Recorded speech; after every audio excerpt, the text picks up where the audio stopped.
সাম্প্রতিক সময়ে জামায়াতে ইসলামীকে নিয়ে কিন্তু অনেক শোরগোল চারপাশে শুরু হয়েছে। এবং জামায়াতে ইসলামের কার্যকলাপও কিন্তু আমাদের কাছে বেশ বিস্ময়কর লাগছে। আপনি দেখেছেন যে ৫ই আগস্টের পর থেকে জামায়াত এবং বিএনপি তারা একটা মুখোমুখি অবস্থানে চলে গিয়েছিল। এবং অনেকের মাঝেই তখন একটা আশঙ্কা জেগেছিল যে হয়তো জামায়াত আর বিএনপির মাঝে এই দ্বন্দ্বটা সামনের দিনগুলোতে আরো বাড়বে। কিন্তু পরবর্তী সময়ে আমরা দেখতে পেলাম যে জামায়াতের আমির তিনি লন্ডনে গেলেন। তিনি বেগম খালেদা জিয়ার সাথে দেখা করলেন। তার শরীরের খোঁজ খবর নিলেন। দেশে ফিরে এসে দেখা গেল তারা আবার ওই নির্বাচন যাতে দ্রুত হয় সেই দাবি তুললেন। অর্থাৎ বিএনপির সাথেই তাদের বক্তব্য মিলে যাচ্ছিল। আবার দেখা যাচ্ছে যে এখন আবার তারা বলছে যে তারা আগে স্থানীয় সরকার নির্বাচন চায়। তারপর তারা জাতীয় নির্বাচন চায়। অর্থাৎ এই যে একেক সময় একেক ধরনের কথা বলছে জামায়াত এবং তাদের কোন বক্তব্যে তারা অনড় থাকতে পারছে না।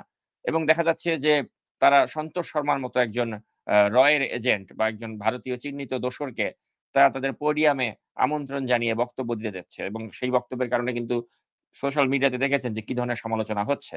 তো সবকিছু মিলিয়ে জামায়াতের মতো একটা রাজনৈতিক দল তাদের আসলে পলিটিক্স টা কি? বা তাদের উদ্দেশ্যটা কি? বা তারা আসলে কি চায়? এটাই কিন্তু আমরা বুঝতে পারছি না এবং একটা বিভ্রান্তিতে আমরা পড়ে গিয়েছি সকলে। তো এই জামায়াতের এই ধরনের কার্যকলাপকে আপনি কিভাবে বিশ্লেষণ করবেন? জামায়াতে ইসলাম একটা কৌশলী রাজনৈতিক দল। একটা কৌশলী রাজনৈতিক দল এজন্য আমি বলতে চাই যে জামায়াত ইসলামের যদি আপনি অতীত ইতিহাস দেখেন কিংবা আ জামায়াত ইসলাম শুরু থেকেই আমরা তো ৭১ নিয়েই আমরা সবসময় জামাতের বিরুদ্ধে কথা বলি। ৭১ টাও তাদের একটা বড় ধরনের একটা রেড লাইট জোন তাদের জন্য রাজনীতি অঙ্গনে।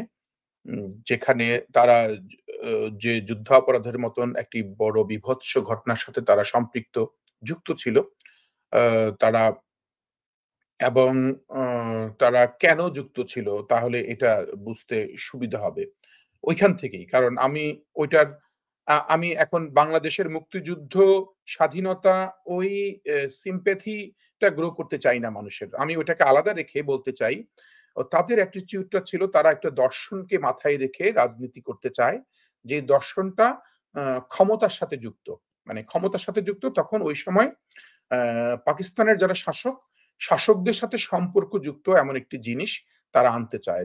তারা পরবর্তীতে তারা সেটাকে বোঝাতে চায় যে, না আমরা এই ভারতের আধিপত্য থেকে রক্ষা করার জন্যই মূলত আমাদের এই দর্শনটা তৈরি হয়েছে। এখন এটাকে ব্যালেন্স করতে গিয়ে যদি আপনি পরবর্তীতে তাদের অভ্যাসগুলো দেখেন, তারা আওয়ামী লীগের সাথে তাদের আঁতাত, আওয়ামী লীগের সাথে তাদের রাজনীতি করার ইতিহাস রয়েছে। তারপরে তারা ৪ দলীয় ঐক্যজোট বিএনপির সাথে রাজনীতি করার ইতিহাস রয়েছে। ৪ দলীয় জোট মানে জাতীয় পার্টিও রয়েছে।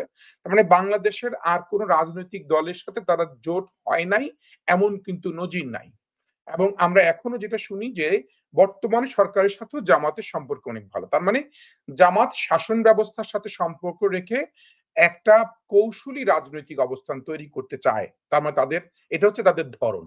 তাহলে এদের ধরন যদি এটা হয় তাহলে ওদেরকে তাহলে আমরা কেন এত সংগ্রামী বা কেন এত বিচক্ষণ কিংবা কেন জামাত ইসলাম যেটা চায় এটা তাদের একটা ব্র্যান্ডিং একটা পলিসি। মানে একটা মার্কেটিং পলিসি। এবং এই মার্কেটিং পলিসিতে আমি এই কথাগুলো আপনার এই শোতেই কয়েকবারই বলেছি যে তাদের সাথে রাজনীতি করতে গিয়ে আমি যেগুলো অতীতেও দেখেছি, যেমন ধরেন আপনি যদি জামাতের যে ৪ দলীয় জোটের সময় যেহেতু আমি কয়েকটি সভার সভাপতিত্ব করার সুযোগ পেয়েছি মাঠ পর্যায়ে, উপজেলা পর্যায়ে, তখন দেখেছি যে যেখানে হয়তো জামাতের পার্টিসিপেশন হয়তো মাত্র ৫০ জন কিংবা ১০০ জন কিংবা অন্যান্য দলের পার্টিসিপেশন সেখানে ৫,০০০ জন। কিন্তু জামাতের এই ১০০ জন তারা অনেক শব্দ করে তারা এখানে এসেছে। শব্দটা তারা লাইন ধরে এসেছে। একজনের পিছনে একজন এমনভাবে এসেছে যে ১০০ জনই শেষ হচ্ছে না প্রায় ঘন্টাখানেক ধরে তারা ঢুকছে। এবং প্রত্যেকের হাতে প্লে কার্ড এবং প্রত্যেকেই সুসজ্জিত এবং নিয়ম শৃঙ্খল ভাবে করছে। তার মানে তার মানে আপনি যদি একটা একটা একটা সমাবেশের কথাই যদি আমি একটা দেই, তাহলে সমাবেশের ইফেক্টটা কি? তারা এসেছে ১০০ জন, অন্যান্য দল এসেছে ৫০০ জন, ৫,০০০ জন। তারা ১০০ জন কি তারা তাদের উপস্থিতিটা বোঝাতে সক্ষম হয়েছে। এখন এটা গেল একটা।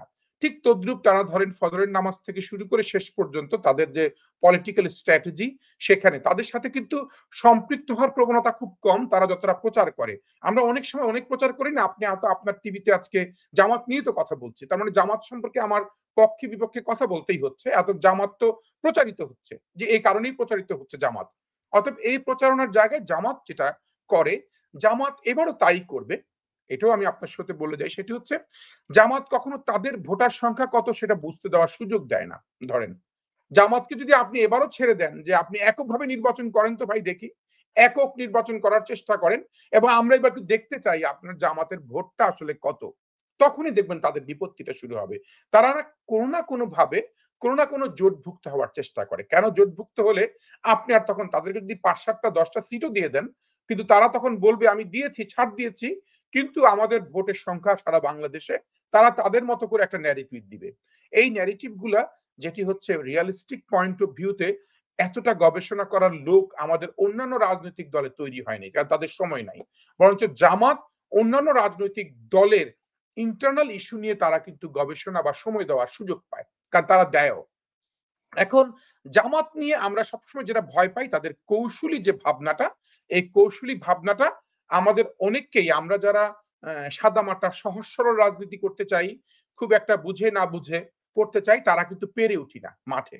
মাঠে ঘাটে সব পর্যায়ে। কারণ আমরা রাজনীতিটা করতে চাই একটা সরলীকরণের মাধ্যমে বাট তারা রাজনীতিটা করে অনেক বেশি মাত্রায় এটাকে একটা জটিল আকার ধারণ করে তারা নিজেদের মধ্যে করে।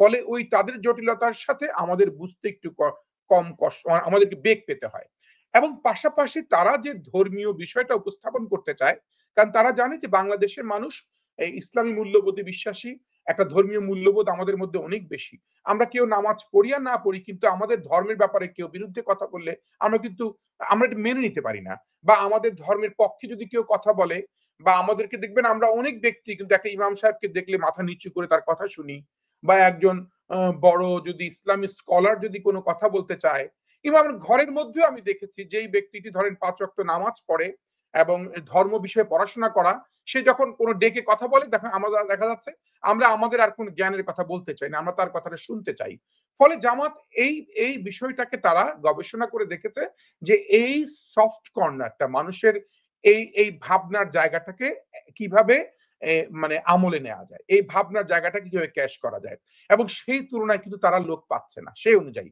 তাহলে তো অনেক লোককে তাদের পাওয়ার কথা ছিল প্রচুর লোক যেহেতু আমাদের ইসলামী মূল্যবোধী বিশ্বাসী একটা ইসলাম এই দেশটা যেখানে ৯০% অধিকাংশ মানুষই মুসলিম সেখানে তো তাদের নেওয়ার কথা ছিল কিন্তু তারা সেভাবে তারা নিতে পারে নাই ফলে তারা এখন পলিটিক্যাল স্ট্র্যাটেজি গুলো তারা ডেভেলপ করেছে তারা দেখেন প্রথমেই তারা বার্গেনিং এর জায়গায় যায় প্রথমে তারা একটা ডিবেট ছেড়ে দেয় দেখা যাচ্ছে আমার সাথেই মিলিত হবে একটু পরে কিন্তু তার আগে আমার সাথে সে একটা কম্পিটিশনে যায় কম্পিটিশনে গেলে আমি তখন তাকে অ্যাড্রেস করলে আমি তখন তাকে নিয়ে ভাববো ভাবার পরে সে আমার সাথে সে গোপনে একটা আতাতে চলে যাবে একটা ইন্টারনাল একটা রিলেশনশিপে চলে যাবে এমন এটি করেছে এখন সেটা করছে কি প্রথম আমরা শুনতে দেখতে পাচ্ছি যে মনে হচ্ছে যেন ৪ দলীয় জোট থেকে বের হচ্ছে না জোট থেকে বের হয়ে গেছে বের হয়ে তারা এখন তাদের অবস্থান তৈরি করছে তারা বিএনপির সাথে একটা প্রচন্ড প্রতিযোগিতার জায়গায় চলে আসছে বিএনপি যেটা বলছে তার বিপরীতে তারা বলার চেষ্টা করছে এবং বলে বলে এমন একটা অবস্থান নিয়ে আসছে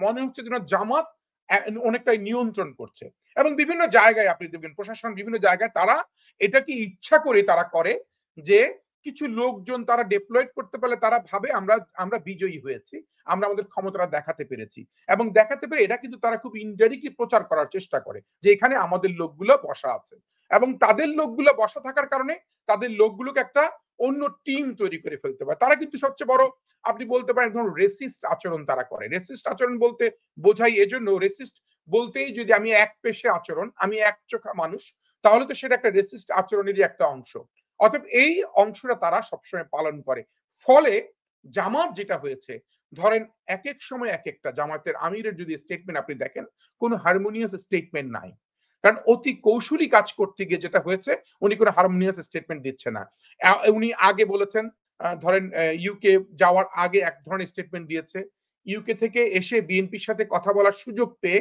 ওনারা আরেক ধরনের স্টেটমেন্ট দিচ্ছেন আবার যখন দেখছেন যে মাঠে হয়তো এটাকে আবার আমি বিএনপির আবার বেশি ঘরে ঢুকে পড়ছি আবার একটু বার্গেনিং এর জায়গায় যাই যাতে আমাকে সত্যিকার অর্থে তারা কখনো আবার নিয়ে নেয় তখন তারা আবার সেটাকে তারা রমজানের কথা বলছেন ১-২ মাস পিছিয়ে বিএনপির কাছাকাছি থাকার চেষ্টা করছেন তারপরে আবার তারা আবার কয়েকটা দিন পরেই আবার শর্ত জুড়ে দিচ্ছেন যে না তিনটি শর্ত পালন করতে হবে এক আগে বিচার করে ফেলতে হবে তাহলে আগে বিচার করে ফেলতে হবে বলার কারণে যারা যারা বিচার চায় এদেশে তাদের সাথে তাদের একটা লিঙ্কেজ হয়ে গেল, যোগাযোগ হয়ে গেল, যে তাদের সাথে মিলে গেল সুরে সুর। আবার বলতে চাচ্ছে যে না, আগে স্থানীয় সরকার নির্বাচন হতে হবে। স্থানীয় সরকার নির্বাচনের কথা বললে যারা আবার স্থানীয় সরকার নির্বাচনের পক্ষে কথা বলে, তারা তো আবার এগুলো নিয়ে ভাবনা আছে। আপনি কি ভাবনা অনেক দলের মধ্যেও আছে, অনেক দলের নেতারা দেখা গেল ছোটখাটো নেতারাও অনেক সময় ভাবে যে আমি যদি আজকে স্থানীয় সরকার নির্বাচনটা আগে হয়ে যায়, আমি হয়তো পৌরসভার মেয়র বা উপজেলার চেয়ারম্যানটা আমি আগে হয়ে যেতে পারবো। তা না হলে পরে যদি আমি হতে না পারি, আমার যোগ্যতা থাকলেও যদি অন্য কোনো দল যদি সেটা ক্ষমতা নেয়। এটা অতএব এই রিঅ্যাকশন গুলোকে তারা কি করে? তারা খেলে। এটা তারা খেলছে। এই খেলার জায়গাগুলো জামাতকে আমি পরিপক্ক বলি এই ক্ষেত্রে। কারণ তারা খেলতে জানে। কিন্তু এই খেলাগুলো আবার যখন মানুষ জেনে যায়, তখন তাদের এই পরিপক্কতাটা থাকে না। তারা ফলে হয়ে যায়, তাদের ক্রেডিবিলিটিটা হারায়। হ্যাঁ, পরিপক্ক আমি অনেক লোককে তো পাকা মানুষ বলি বা অনেক মেধাবী, অনেক বুদ্ধিমান, অনেক চালাক মানুষ। কিন্তু না, তাকে বিশ্বাস করা যায় না। আমরা তো অনেক মেধাবী শিক্ষিত মানুষকে বিশ্বাসও করি না। তাই না? কারণ সে অতি চালাকি করে। অতি চালাকি যেটা এনসিপিও করছে। এই আসিফ সহ যাদের চালাকি দেখছে মানুষ, তারা তো তাদেরকে অতি চালাকিই বলছে। ঠিক তদ্রুপ আমি জামাতের ক্ষেত্রে বলি, জামাত একটি কৌশলী পরিপক্ক দল, এতে কোনো ভুল নাই। কিন্তু জামাত যেটা করে, জামাতের কিন্তু সেভাবে গ্রহণযোগ্যতা নাই। এটি খুব স্পষ্ট বলতে চাই, জামাতের তেমন কোনো ভোট ব্যাংক নাই। জামাতকে নিয়ে যারা ভয় পায় বা মাঠে ময়দানে, জামাত যদি, আমি আবারও বলে দিই, জামাত যদি এককভাবে নির্বাচন করে, জামাত ৩-৪টি আসন পেতে অনেক কষ্ট হবে। জামাতের খুব বড় বড়, আপনি জামাতের আমিরকে যদি আপনি প্রশ্ন করেন এখন যে আপনি কোন আসনে নির্বাচন করবেন, জামাতের আমির কিন্তু কনফিউজড হয়ে যাবে কোন আসন, কারণ সে জানে না কোন আসনে নির্বাচন করলে সে নির্বাচিত হতে পারবে। জামাতের আমিরের কথাই বলছি আমি, আর অন্য কথা তো পরে আসবে। অতএব সেখানে আমি জামাতের ক্ষেত্রে, যারা নির্বাচনী ইস্যুতে জামাতকে থ্রেড মনে করেন, যারা নির্বাচনী ইস্যুতে তার জামাতকে থ্রেড মনে করার কোনো কারণ নাই। কিন্তু জামাত থ্রেড তাদেরকে ভাবাতে চায়। এটি হচ্ছে বড় জিনিস। জামাত এটাই হচ্ছে গেইন পয়েন্ট জামাতের। এটাই বড় গেইন পয়েন্ট এবং জামাত এটাকে এস্টাবলিশ করবে শেষ দিন নাগাদ, যে আমরা নির্বাচনী ইস্যুতে একটা ইম্পর্টেন্ট পলিটিক্যাল রোল প্লে করি এবং আমরা ফ্যাক্টর। যখন এটা তারা বলে এবং এটা কার্যত আমরা আমলে নেই, তখনই আমরা অনেক সময় শুনতে আমরা আমলে নেই না। আপনি যখন একটা কথা বলবেন বারবার, তখন ভাববো আসলে হতেও তো পারে। এই হতেও তো পারে যাতে না হয়, বা যাতে অন্যান্য রাজনৈতিক দল না ভাবে। এবং সত্য কথা, জামাতের এই মানে ভোটের রাজনীতিতে জামাতের অবস্থান অনেক নাজুক।